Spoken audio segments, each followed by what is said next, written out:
Bhagavate Vasudevaya. Om Namo Bhagavate Vasudevaya. Om Namo Bhagavate Vasudevaya.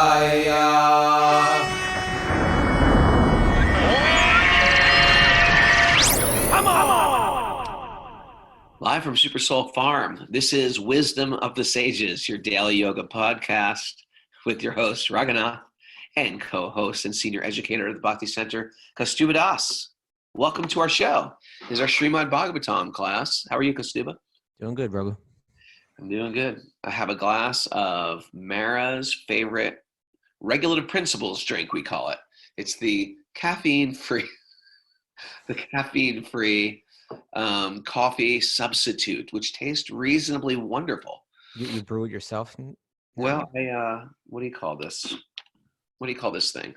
French press. I French pressed it. Okay. In other words, but she's not coming over. She designed it with like chicory, various medicinal mushrooms, cacao.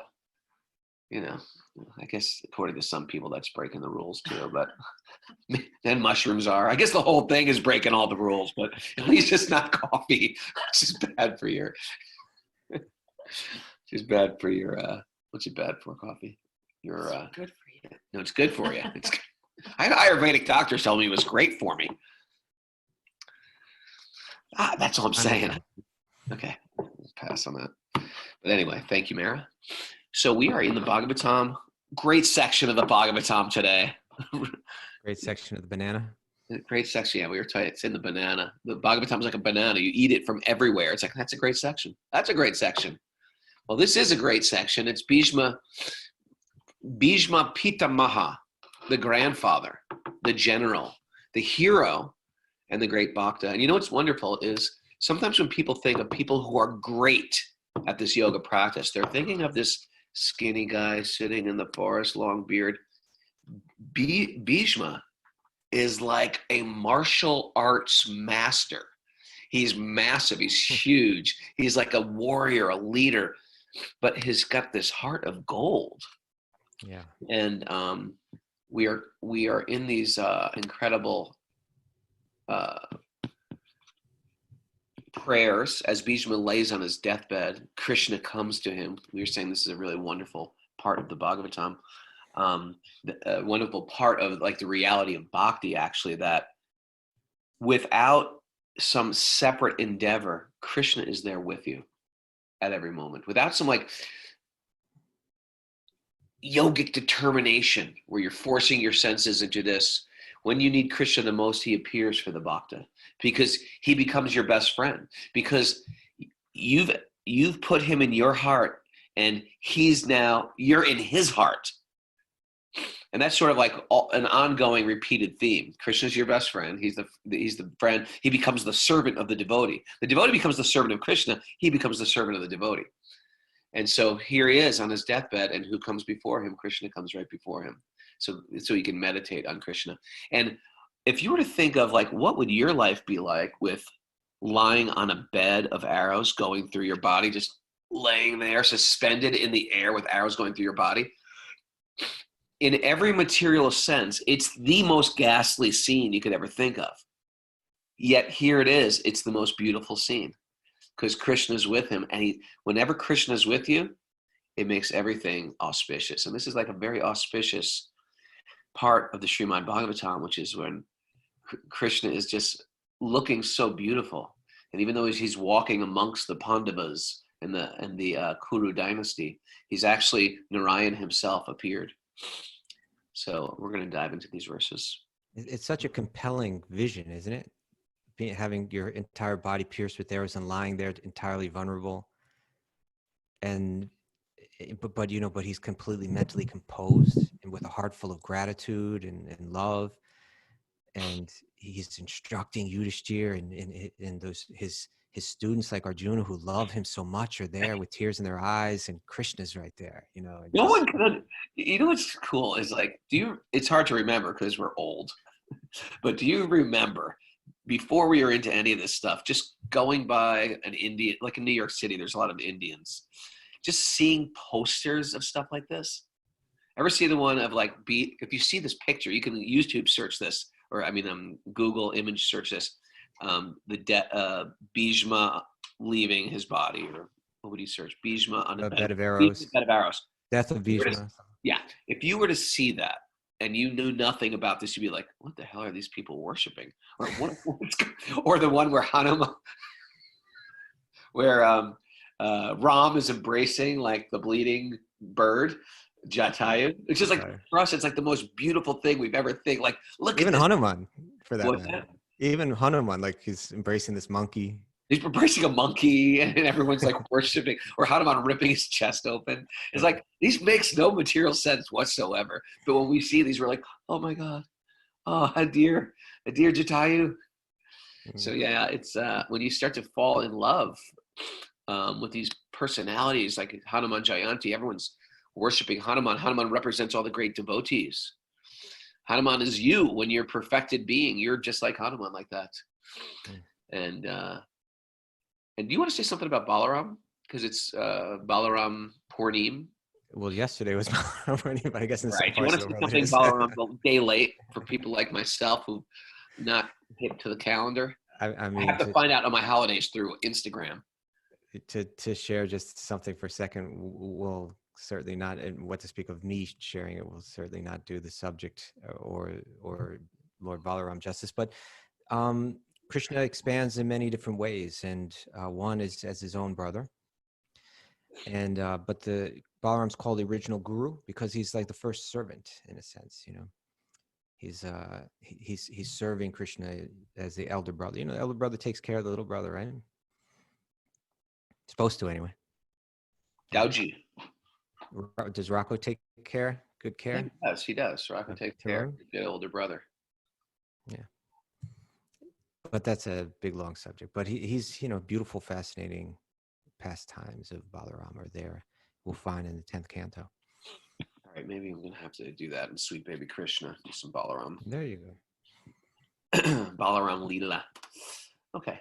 Shall we dive in with our opening mantras? Yes, please. Narayanam namaskritya naram jaiva narotamam devim saraswatim vyasam tato jayam mudiraye. Before reciting the Srimad Bhagavatam, which is our very means of conquest, one should first offer respectful obeisance to the Supreme Lord Narayan, unto Narayan Rishi, the supermost human being, unto Mother Saraswati, the goddess of learning, and to Srila Vyasadeva, the author. Nasta prayeshva badreshu nityam bhagavat sevaya bhagavati utamashloke bhaktir bhavati naishtaki. By regular attendance in classes on the Srimad Bhagavatam, and by rendering service to the pure devotee, all that is troublesome to the heart will become eradicated, and loving service to the transcendent Lord, loving service to the Supreme Lord, who is praised with transcendental songs, will be established in the heart as an irrevocable fact. Om Jnanatamarandasya Jnananjana Shalakaya Chakshurun Militam Yena Tasmai Shri Gurave Namaha. Reading from the Srimad Bhagavatam, Canto 1, Chapter 9, Text 24. And we're going to get into these, what some people know as the varnashrama system, what it got sort of bastardized into as the caste system, say. And we're going to get into this today. Okay. May my Lord, who is four-handed and whose beautifully decorated lotus face, with eyes as red as the rising sun, is smiling kindly, await me at the moment when I quit this material body. That's a great prayer to learn. That's a great one to keep in your pocket. Yeah, you know, it seems like Bheeshma was describing who Krishna is in the previous verses, you know, to Yudhishthira. Don't misunderstand who's standing right here, you know. And then he kind of wraps it up by quoting, it's, if I understand correctly, this is a prayer that he would chant. It's in a different meter, this one. So he kind of ended it with this prayer that he may have chanted, just like you're saying, he may have chanted many times in his life. And now the fulfillment of that prayer is taking place, that Krishna is standing in front of him at his moment of death. May my Lord, who is four-handed and whose beautifully decorated lotus face, with eyes as red as the rising sun, is smiling, kindly await me at the moment when I quit this material body. So his desire has been fulfilled. Yeah. Sutta Goswami said, Maharaj Yudhisthira, after hearing Bhishma Dev speak in that appealing tone, asked him, in the presence of all the great rishis, a rishi is like a seer or a sage, about the essential principles about various religious duties or dharma. Yeah. Dharma. So Yudhishthira is now kind of established as the emperor. And he knows this is his last chance to hear instructions in order to carry out his duties from Bhishma Dev, who's the man he admires so much. So he's using that as an opportunity to ask some questions. Don't they have something like, business strategies by Attila the Hun? Aren't there books like that? Like they'll have like the Alexander the Great's principles of successful business. This is one of those type of things where he is. It says various religious duties. So when we hear that, and at least for me as an American, I think, what's he going to tell him? How to eat the communion wafer? No, this is going to. The actual word is Vivida Dharma. That means in the presence of the great rishis, he's going to explain to him what is the dharma of an emperor. This could be one of those books. The instructions of Bheeshma, how to run a country. Wouldn't that be great? Yeah, of course, right here, we're not actually going to hear the instructions so much. We're just going to hear that on what he's going to instruct on. Okay. I was getting excited. All right. You want me to skip these purports and just keep reading through the verses? Okay, yeah. Why don't we go ahead and hear the chunk? It's just a few verses that kind of... Okay. At Maharaj Yudhisthira's inquiry, Bhishma Dev first defined all the classification of castes and orders of life in terms of the individual's qualifications. Then he systematically, in twofold diversions, described counteraction by detachment and interaction by attachment. Say what? That means the instructions meant for renunciates, and the instructions meant for people that have social responsibilities, householders and business owners, and that's how I it's a lot to talk about on your deathbed. Yeah, he was keeping it together pretty well, wasn't he? It's amazing. Then he explained by divisions, acts of charity, the pragmatic activities of the king and the activities for salvation. Then he described the duties of women and devotees both briefly and extensively. He described the duties of women. And devotees. And devotees. Well, that made it sound like women aren't the devotees. Devotees. Just different categories. They overlap. There are categories. Then he described the occupational duties of different orders and statuses of life, citing instances from history, for he himself was acquainted with the truth. Okay. So, the first thing that grabs my attention here is, let me go back to the text 26. I think the word svadharma is used. Is it in this text? Or svabhava. I'm sorry, svabhava. By one's own qualities. So it's describing, let's get real here. What we're talking about is a system called varnashrama dharma, which, as you mentioned earlier, you could say it's been bastardized. It's been warped. It's been misused, misapplied into what is currently called the caste system in India. That, like almost anything, it can be, even things that are really well designed, they can be misused, misapplied, become tools of oppression, and so on. And so, it's even a bit of a sensitive topic to even begin to discuss. And I think as Americans, we kind of are, particularly as Americans, we're not all Americans here, but particularly Western people in general, particularly Americans, at least as far as I can see, we're really have a hard time. We really are naturally adverse to ideas of like social categories and so on, right? We don't like any category. Presently we're trying to move into being one right? Big homogenous, yeah. Homogenous being. Right. So, but what I would like to share, and I would like to hear from you as well, but my immediate thoughts are, well, first, before we even go into the conversation, can we be culturally broad enough to be able to see the weaknesses in our own systems, right? Like before we point the finger and say, my God, how could people believe this kind of thing? And how could they live that way? You know, look at our own economic situation, look at our own political situation, look at our own situation of our own families and our marriages and our, you know, all of these things. And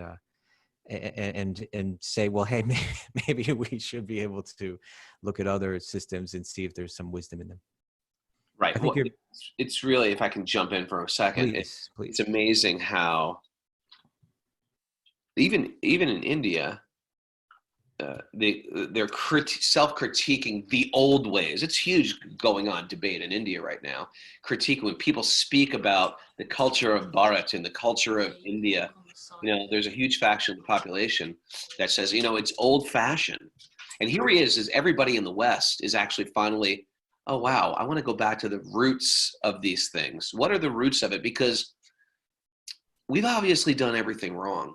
And I'm sure we've got to figure out we've got to figure out, like, with all our greatness and all our wealth and all our so-called success, we've lost out on something. There's like a deep filth in the consciousness, a darkness, you know, and all these things that are becoming very normalized.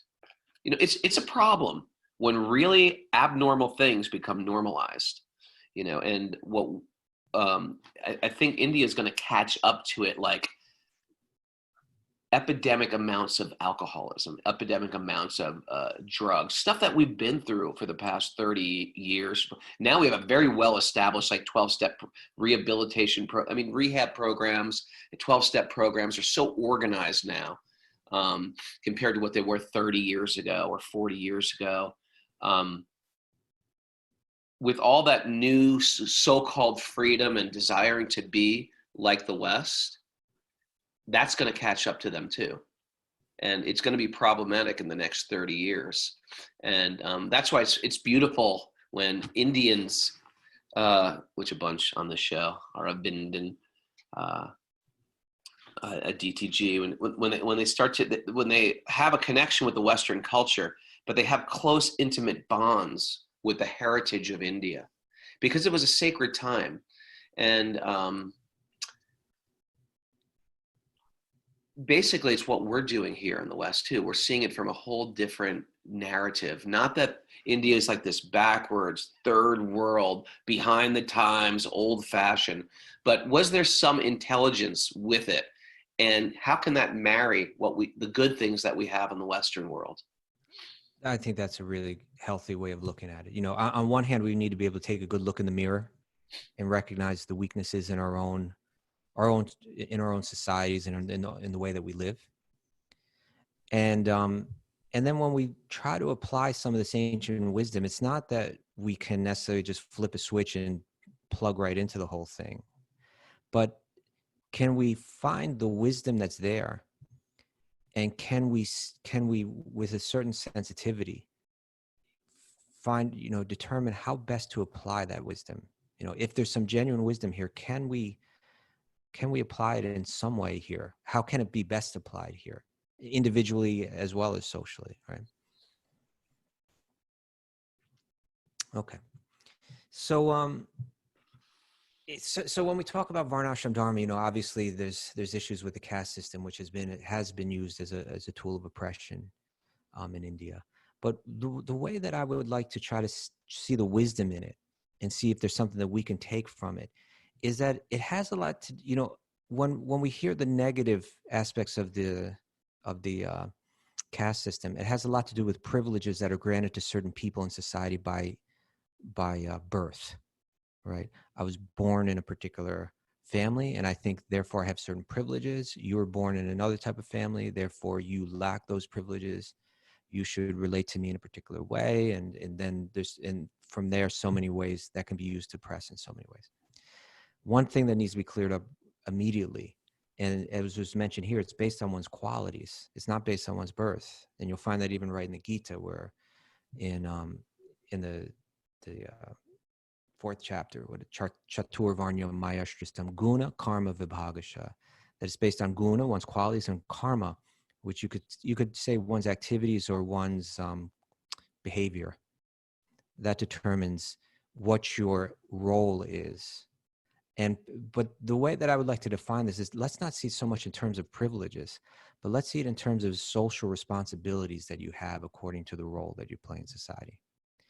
And what this Varnashram system was doing was recognizing 4 different basic, you could say, personality types or psychologies, and granting social responsibilities to people of those that would be a form of yoga for them, a form of healing for them, that would address their weaknesses and utilize their strengths so that they could work cooperatively together that way, that we could purify ourselves and serve society. So and it's really about the social responsibilities of the leaders, right? What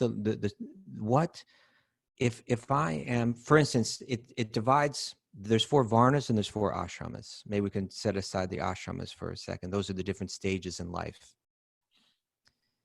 But there's 4 varnas, those are the occupations, the social occupations people have. And those 4 were, and this is how I would define them. And you can tell me if you think this makes sense to you, Raghu, okay? Okay.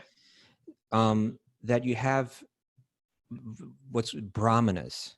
And Brahmanas means you have people that are, generally they're the teachers. They're the teachers. We can say they're also the priests. They play a role in terms of sharing knowledge and sharing spiritual knowledge. And then you have what I would call like the justice system, basically, which is the kshatriyas, and that you sometimes will call them the warriors. That these kind of like political rulers and those that mete out the justice, then you have that category, kshatriya. And then you have Vaishya, which is commonly like, when we read about it in these ancient books, it's especially the farmers.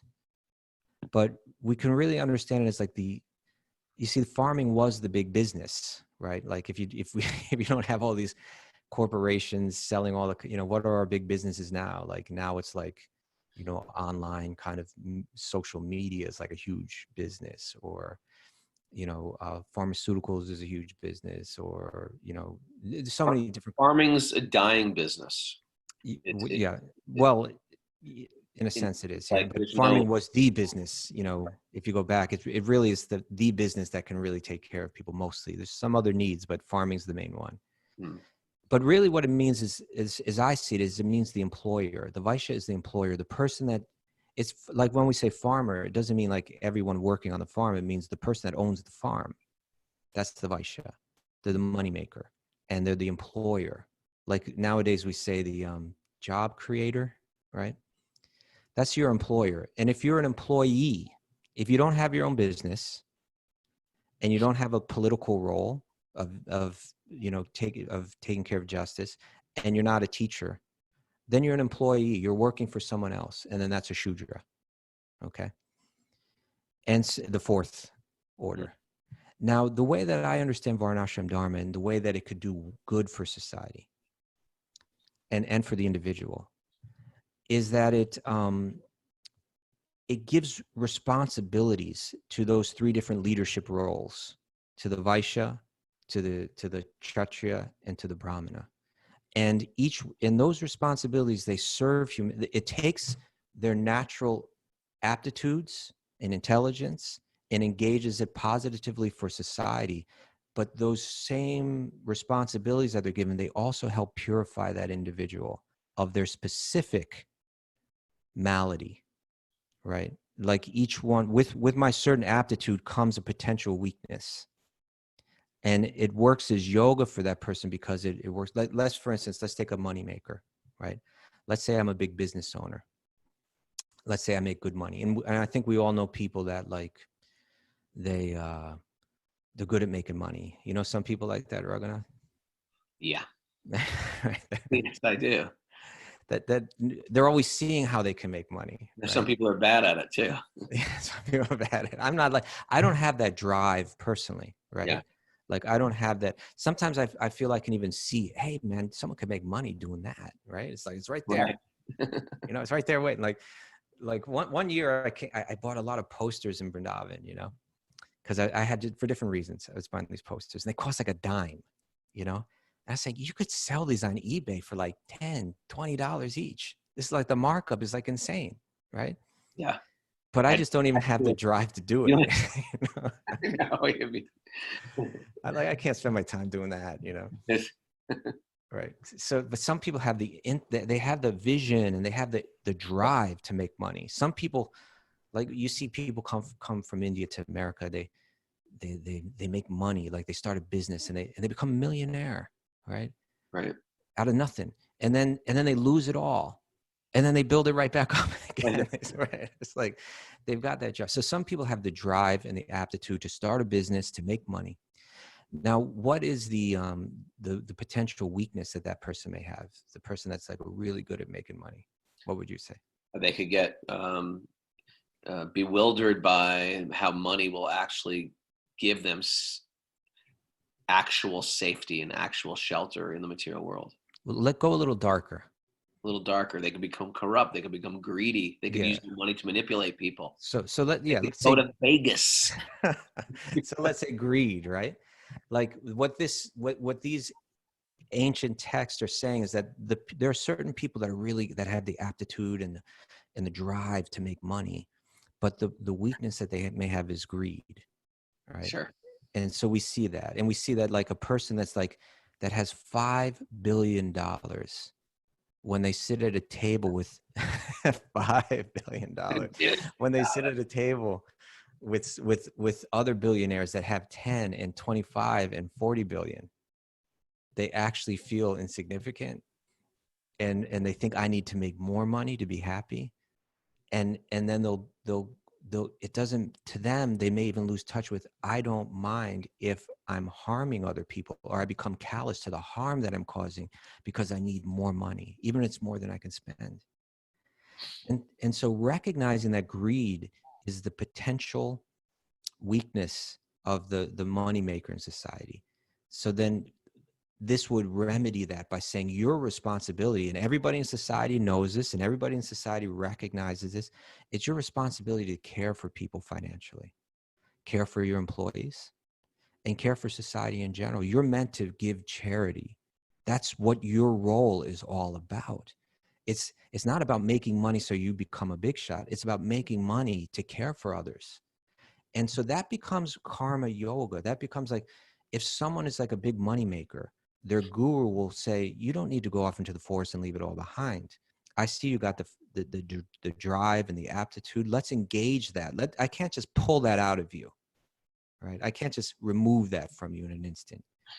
But what we can do is use your aptitude and give you a sense of social responsibility and responsibility to God, that when I go to work, I'm not just making money so that I can buy the things that will make me happy in life or to give me some kind of social status. I do it to serve. And that's why I'm making money. So my business, I can use all that drive and all that aptitude that I got, but I use it to serve others. I use it to really care for my employees. I use it to take care of the elderly, to take care of the orphans, to take care of where society needs it. I'm supplying it. And now that approach that I'm taking to my work, it addresses my ego. I used to think I was the center of the whole world and I was the most important person.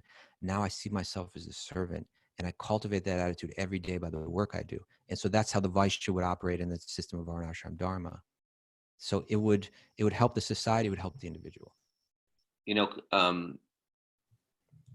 In my own life, I've seen that when I was in high school, there was such a push by the guidance counselors, by the parents. It went through different phases. Become a doctor and a lawyer. That was like highly recommended. Mm-hmm. Get into business school. You really got to get into business school. But I was noticing a problem even then. a lot of the people that were going to these, they didn't want to go to them. They were just sort of like encouraged or pushed, but they had no drive or no inspiration to do that work. Yeah, But at the time, that's where you were going to make money. that's right.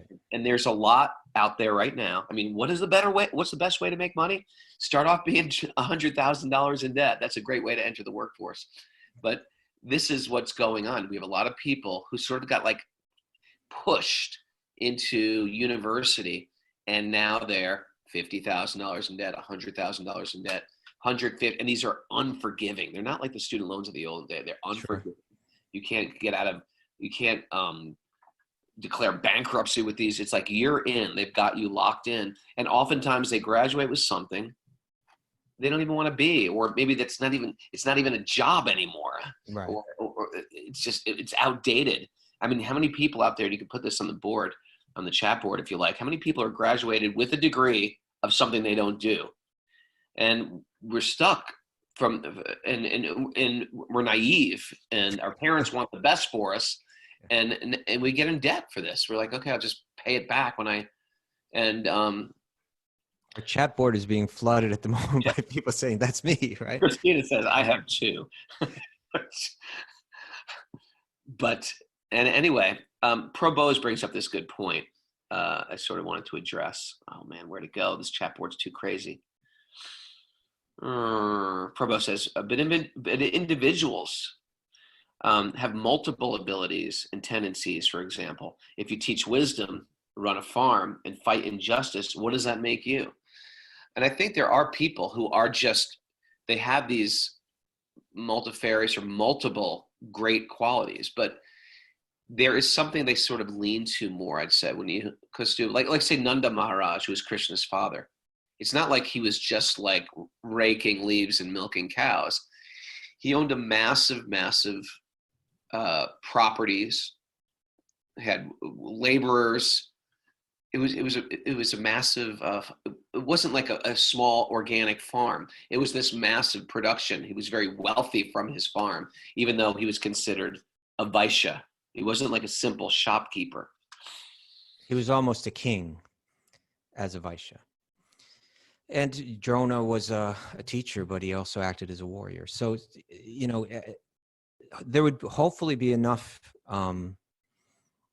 flexibility in it so that a person's various aptitudes could be recognized. But just trying to understand, at least in the very fundamental sense, that certain people, you know, will play a role where they're employing others, and they would embrace the idea that I'm meant to give in charity and I'm meant to really care for my work. Just like, you know, before this, when this was back when this was Super Soul Sacred Sangha, before we called it Wisdom of the Sages, we brought on a guest once, Sachi Sutta. Right. My old friend Steve. Yeah, so an old friend of yours. I think we got to use the mics. We got a rogue. Okay, a we're rogue good. Bomber going on. I'll get him. We're good. Okay, I'm ready for a bomber. Rogue bomber, rogue bomber, Zoom bomber. So you brought on that guest, and he's a person that, you know, he's our friend. You know, you grew up close with him as a teenager. He was our hardcore band's road manager. Yeah, and then he went on to use that experience to start a business, a record company, and then like a merchandise company, and he employs about 100 people, if I understand correctly. And you know, like right now, Parmananda was sharing with me, like right now, you know, he's not making a lot of money. You know, his business is like, you know, all these bands, he's supplying t-shirts for all these bands that are on tours. No bands are touring right now. So like, you know, and so he could say, legally, he's free to say, well, I'm just going to stop paying my employees, you know. But what he's doing is he's doing, you know, he's losing money, like caring for those employees and making sure that they're paid. That's like the Vaishya's kind of embracing of duty. You know, I employ these people. I care for them. They're not just numbers on my chart. Dependence. He really cares for the employees. Yeah, and then the employees begin to have a sense of love for their employer. You know, like, wow, you know, that person was really there for me when I was good. They're not just exploiting me, but they actually really care about me, and I'm happy to to play this role, under them. Because we live in such a culture that it's so broken. The system is so broken that people take jobs they don't even like because it's got healthcare. Like, No, imagine doing that. Like, I hate what I'm doing, but I can go to the doctor for free now. yeah. And It's if like, that's my life. right. And if I don't, I'm so vulnerable. It's like ridiculous. Right? Right. And I think it needs to be said that we have a talent, we have a God-given gift that a lot of us never use. And that's the shame. That's a big, big shame. Yeah. We've been given some gift that we're meant to give the world. And we've been sort of like hiding it in the closet, burying it under some laundry, where it needs to be brought out, noticed, dusted off, and then offered back. Offered back, because it's not yours anyway. Any talent that you have isn't even yours. That's gifted to you. And it's time to give it back. And when you give it back without that if you're a great singer, this is another thing, beautiful thing about Bhakti. And we're not necessarily here to get wealthy from it, although you could, that gift. You're really just really meant to do it as an offering. And there's something that all of us have that it needs to be given back. And without any ego, without any desire for like, how can I get rich from this thing? This is what I see also. I see this in music and I see this in acting a lot, because these are like very desperate fields where people really want to be in a band and get big, and people want to really be a celebrity. If you want to act, act. If you're born to act and that's your calling, and the world is not going to the problem is there's like a curve, a financial curve. You either act and you struggle like anything and you pound the pavements, and directors and casting agents are using you and manipulating. If you live in LA, you see this all the time.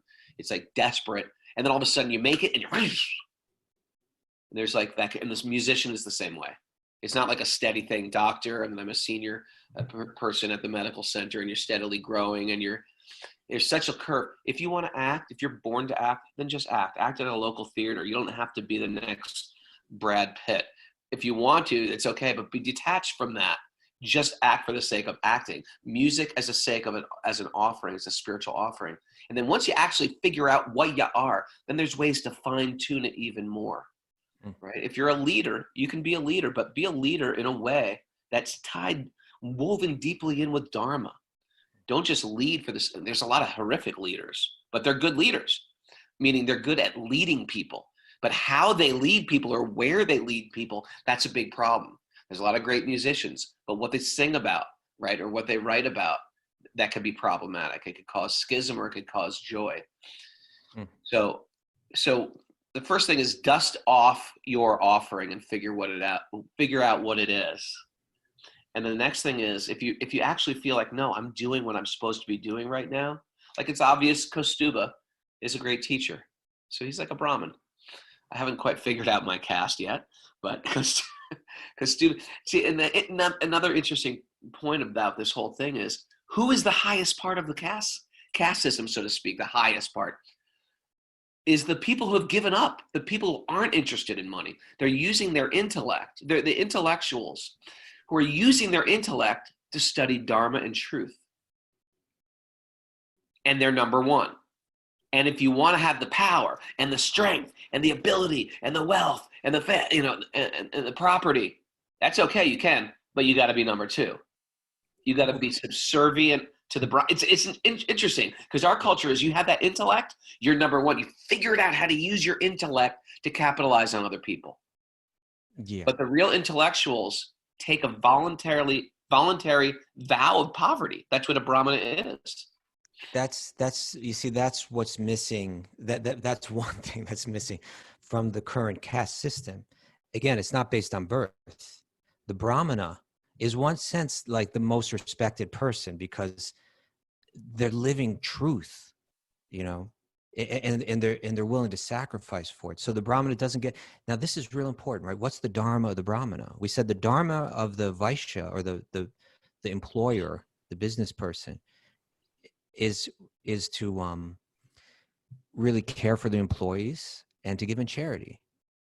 And the Dharma for the Brahmana, the wise person, they have to live very simply, is that they're not employed by anyone. They're not getting any change. They're living just on donations, right? It's like, it means they have to have faith in God that it'll be okay. And it means they have to be willing to live very simply. I don't need a big fancy house. I don't need, fancy clothes. I don't need, I'm willing to live very simply, and what God provides, I'll accept.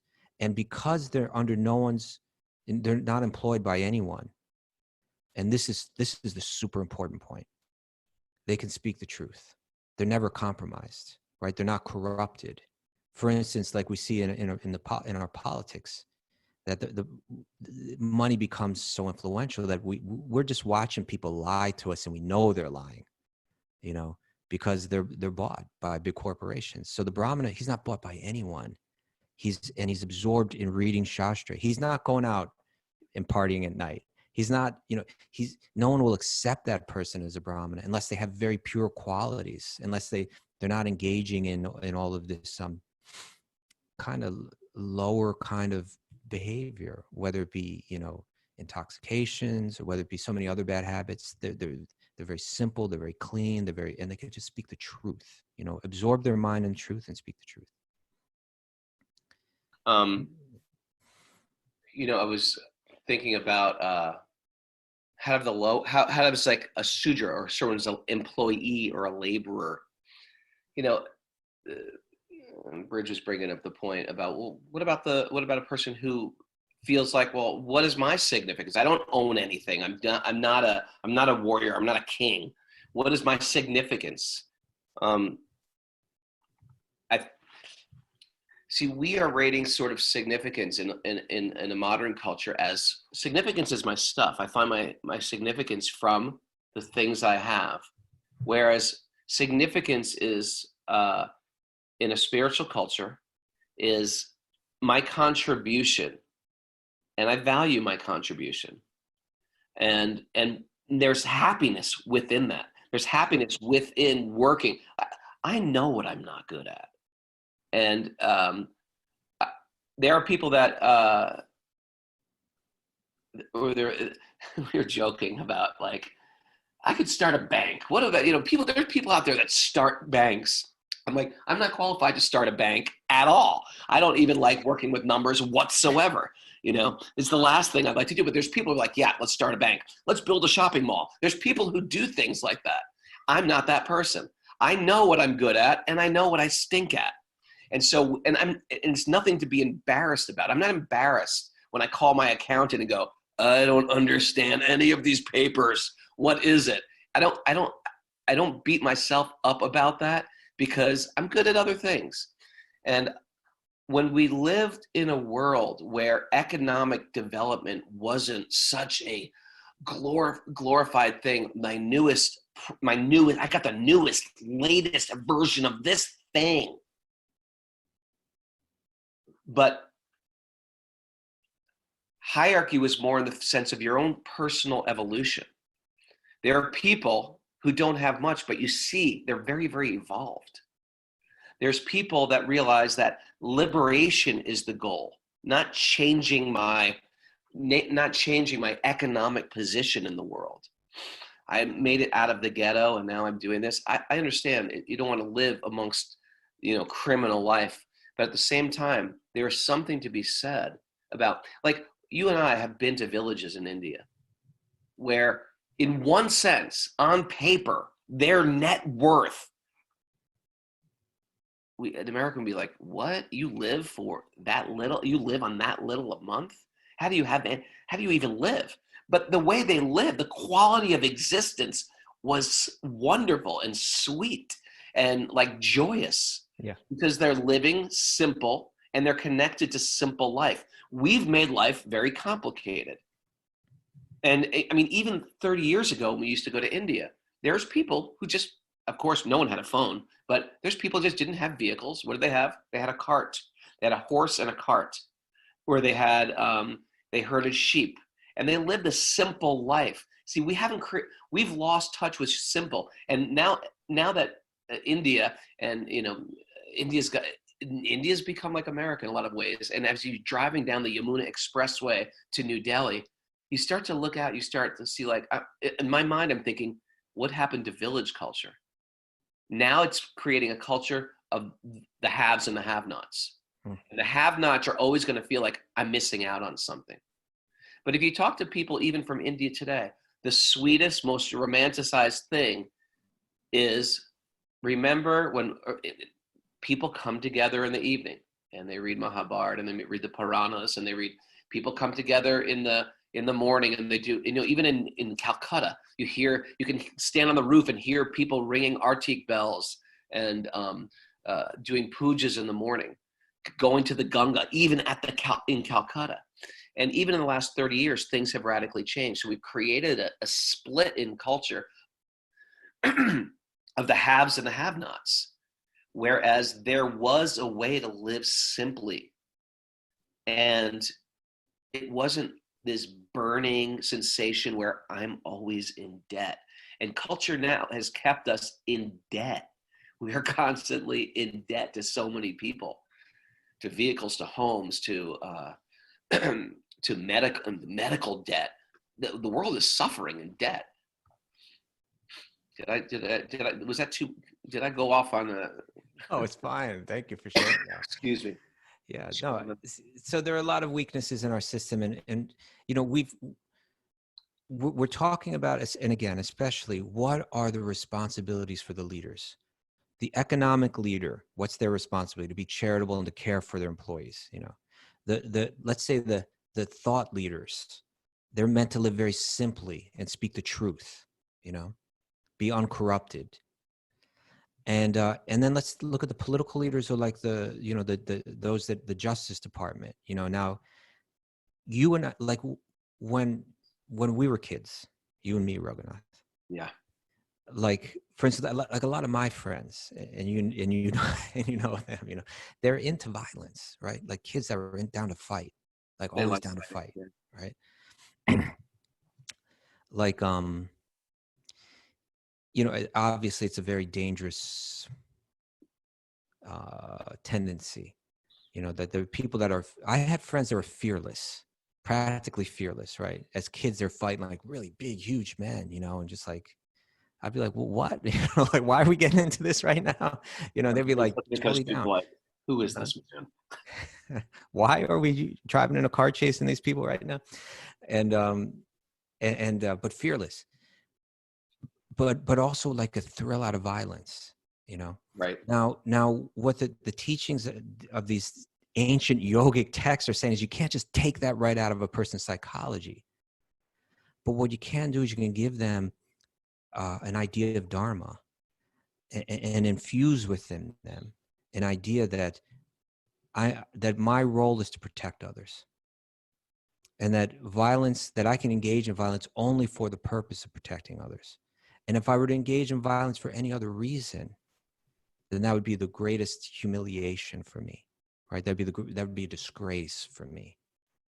And you can raise people, and when those kind of guys, when they have that kind of, and you see, like, martial arts does a lot of good. I've seen my friends that were like that.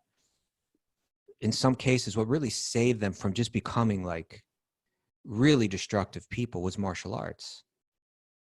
Because within martial arts, there's an idea of like taking those tendencies that I have, but along with it comes kind of a code of ethics. Code of conduct, a code of behavior that kind of draws out the good in me along with it. And so the warrior would have to be a person that's fearless, that's ready to, before they're sending other people out to battle, that they're going right out in front, that they only use violence in order to protect innocent people. And this is real important. And it's also their duty to be submissive to the wise people, right? Because those people tend to have hot heads, and they tend to quickly jump into situations, jump into force before it needs to be used. It's part of the ego of a warrior. It's part of the ego of the warrior. So that ego is curbed. Then when that skinny little Brahmin walks in, who doesn't have those same tendencies, and when they say, hey, no, you're moving into this too quick, slow down. There are other ways to deal with the situation. They say, yes, sir. They really have a genuine appreciation for that person and their wisdom. So if we have economic leaders that really care about their employees and are giving, and not just hoarding wealth, but sharing wealth and seeing that as their very role. If you have political injustice leaders that are saying we need to protect the innocent and we're willing to die to do it.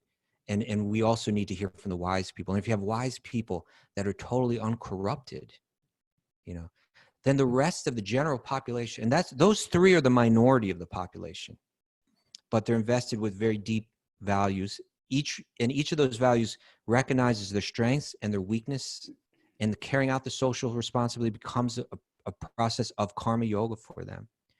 Now the rest of society, which is the majority, there's a sense of peace, you know, there's a sense of protection and peace and what's the right word? Like, I don't know if like, I can't think of the right word, but like plentitude, right? It's like, okay, I can live here and my needs, my needs can be cared for, you know. In other words, I can make my contribution in life, whether it's as an artist, whether it's as a laborer, whether it's as whatever that might be. I can make my contributions to society. It can be respected. I can feel good about it, and my needs are taken care of. Financially, it all works out. That's the idea.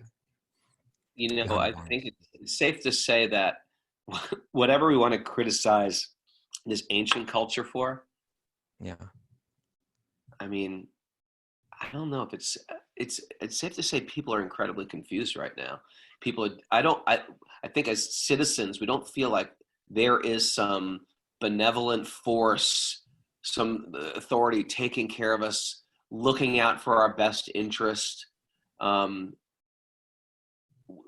almost like a little helpless. Yeah. We can't even get straight answers. We have a governor saying different things than the president's saying here in New York. And people are confused and people are a little lost. And people, right, especially in this crisis right now, the king has to step up, so to speak.